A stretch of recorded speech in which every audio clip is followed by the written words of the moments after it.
인사이트 김입니다. 프론트엔드 프레임워크에 대해서 이야기하겠습니다. 어느새 프론트엔드라는 용어는 백엔드와 함께 통용되고 있습니다. 컴퓨터 프로그래밍에서 소프트웨어 프레임워크는 복잡한 문제를 해결하거나 서술하는 데 사용되는 기본 개념 구조를 말합니다. 간단히 프레임워크라고 합니다. 그렇다면 프론트엔드 프레임워크는 무엇일까요? 인터넷 검색을 통해 가장 적절한 표현을 찾아보았는데요. 이를 흐름도로 살펴보면 이렇습니다. 프론트엔드 프레임워크는 네트워크 연결로 교환한 데이터를 CSS, HTML, 자바스크립트를 이용하여 구성한 GUI를 우리들에게 제공해 주는 것이라고 볼 수 있습니다. 프론트엔드와 백엔드 차이는 무엇일까요? 프론트와 백이라는 용어에서 알 수 있듯이 사용자 기준에서 보면 프론트엔드는 우리들이 보는 화면 따위의 것들이고 백엔드는 프론트가 네트워크를 통해서 데이터를 주고받는 행위를 할 수 있도록 해주는 것들입니다. 물론 백엔드는 우리들에게 보이지 않겠죠. 프론트 개발자, 백엔드 개발자, 풀스택 개발자를 구분하는 기준은 무엇일까요? 프론트 개발자는 앵글러.js, 리액트, 뷰.js 따위를 기반으로 UI를 개발하는 분들이고 백엔드 개발자는 노드.js, 익스프레스.js, 파이썬, 자바, 스프링 따위를 기반으로 개발하는 분들입니다. 그렇다면 풀스택 개발자는 무엇을 하는 걸까요? 화면에서 보듯이 프론트엔드, 백엔드, 서버, 데이터베이스, 데브옵스 분야를 모두 개발하는 분들을 풀스택 개발자라고 합니다. 간단히 프론트엔드, 백엔드, 데이터베이스 분야를 개발하는 분들도 풀스택 웹 개발자라고도 합니다. 프론트엔드, 백엔드, 데이터베이스, 서버, 데브옵스 각 분야에서 전문 개발자로 활동하는 것은 멋진 일입니다. 하지만 특히 웹 기반 개발 분야는 프론트엔드, 백엔드, 데이터베이스 분야를 골고루 개발하는 개발자를 양성하는 추세로 흐르고 있다고 생각합니다. 전통적인 개발 공정인 프레젠테이션, 비즈니스, 데이터베이스 레이어로 개발자의 역할을 구분짓던 방식에서 하나의 서비스를 처리해야 하는 단위로 개발자의 역할을 배정하는 경우가 늘고 있습니다. 실제 저도 현장에서 프론트엔드 프레임워크는 리액트, 백엔드는 자바, 스프링, 그리고 데이터베이스는 마리아DB로 솔루션 프로젝트를 진행 중인데요. 개발자들의 역할을 서비스 기반으로 배정하고 있고 개발자들은 프론트엔드, 백엔드, 데이터베이스 부분을 동일한 개발자가 처리합니다. 각 분야의 개발 방법론과 데이터 처리가 명확해지면서 풀스택 개발자로서 진입 장벽은 점점 낮아지고 있다고 생각합니다. 프론트엔드 퍼블리셔라는 용어를 들어보신 적이 있나요? 프론트엔드 개발자와 많이 혼용되고 있는 용어입니다. 1990년 후반과 2000년 초반 웹 기반 프로젝트가 한참일 무렵 퍼블리셔라는 직종이 등장합니다. 코더라고도 했습니다. 디자이너가 만들어준 화면 틀을 HTML 형식으로 바꾸어주는 일을 하였습니다.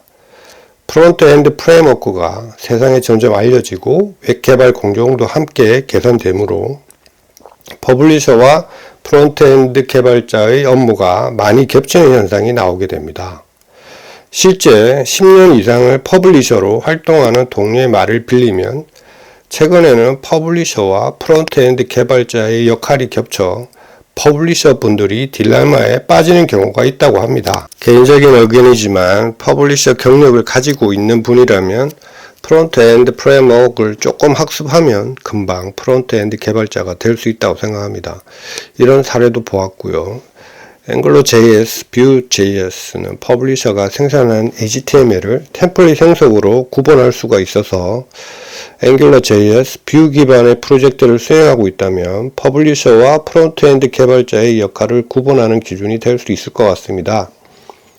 정리하면 퍼블리셔 분들은 프론트엔드 프레임워크 시대를 맞이하여 프론트엔드 프레임워크 전문 퍼블리셔로 거듭나거나 프론트엔드 개발자 혹은 프론트엔드 컴포넌트 개발자로 전환하는 단계로 가고 있다고 생각합니다. 프론트엔드 프레임워크 트렌드를 살펴보겠습니다. 저는 앵귤러.js, Vue.js, 리액트 순으로 프로젝트를 진행했고 현재도 진행하고 있는데요. 차트에서 보듯이 가장 많이 사용되고 있는 프레임워크 3가지도 동일합니다. 다른 프레임워크도 있지만 이번 섹션에서는 앵귤러.js, Vue.js, 리액트를 중심으로 이야기하도록 하겠습니다. 프론트엔드 프레임워크의 특징을 살펴보겠습니다. 첫 번째는 라이프 사이클입니다. 웹 화면을 소프트웨어 라이프 사이클을 활용하여 개발할 수 있습니다. 화면이 보이고 사라지는 순간까지의 과정을 프론트엔드 프레임워크가 개발자에게 알려줍니다. 생성되었다고 알려주거나 데이터를 새로 가져왔다고 알려주거나 다른 페이지로 이동한다고 알려주거나 하는 행위를 개발자는 소스에서 제어할 수 있습니다. 이를 훅이라고 합니다. 두 번째는 SPA입니다. 싱글 페이지 어플리케이션의 약자입니다. 위키피디아에서 따온 SPA의 정의인데요. SPA는 사용자가 새로운 데이터 처리를 위해 화면을 다시 로딩하지 않고 동적인 화면을 구성할 수 있게 해줍니다. 즉, 새로운 데이터가 적용되어야 할 부분만 깔끔하게 처리해 줍니다. 깜빡이지 않고 옆으로 펼치기, 위에서 내려오기 등의 다양한 효과와 함께 말입니다. 앵글러.js 기반으로 첫 프론트엔드 개발에 참여할 때 가장 인상적인 특징이 바로 SPA였습니다. HTTP 프로토콜은 커넥션 리스 방식입니다. 요청과 응답이 끝나면 클라이언트와 서버는 연결 상태가 해제됩니다. 그런데 SPA는 HTTP 프로토콜이 커넥션 오리엔티드인 것처럼 동작합니다. 세 번째는 벌철 돔입니다. 돔은 도큐멘트 오브젝트 모델의 약자로 XML이나 HTML 문서에 접근하기 위한 일종의 인터페이스입니다. HTML을 파싱할 때 돔 구조로 접근하며 HTML을 브라우저가 인터프리트 할 때는 항상 처음부터 끝까지 순서대로 진행합니다. 데이터가 변경되면 변경되지 않은 부분과 구분 없이 HTML은 한결같이 처음부터 끝까지 순서대로 읽혀집니다. 프론트엔드 프레임워크 벌처 돔은 돔 구조에서 변경된 부분만 찾아서 변경해 줍니다. 프론트엔드 프레임워크의 최고의 기술이라고 생각합니다. 벌처 돔 덕분에 프론트엔드 프레임워크 기반 화면을 구성하는 속도가 빨라지게 됩니다. 그 외의 특징으로 컴포넌트, 라우팅, 스테이트 매니지먼트가 있는데요.